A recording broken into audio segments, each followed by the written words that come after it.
প্রিয় ভাই ও বোনেরা, আজ আমরা এমন একটা বিষয়ে কথা বলবো যেটা কেবল ইসলামের নয়, মানবজাতির বাঁচা মরার লড়াই।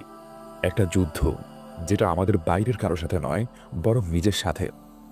আমার ভেতরে, আপনার ভেতরে, আমাদের সবার ভেতরে যে শত্রু বাস করে তার নাম নফস। এই নফস এমন এক প্রবৃত্তি যেটা মানুষকে ধীরে ধীরে আল্লাহ থেকে সরিয়ে দেয়। নফস যা বলে, আরও ঘুমাও, আরও দুনিয়া উপভোগ করো, এখন না, পরে তাওবা করো। আমরা শয়তানকে গালি দেই, কিন্তু শয়তান তো শুধু ফিসফাস দেয়। নফস সেই ফিসফাসকে ধরে লালন করে আর আমল বানায়।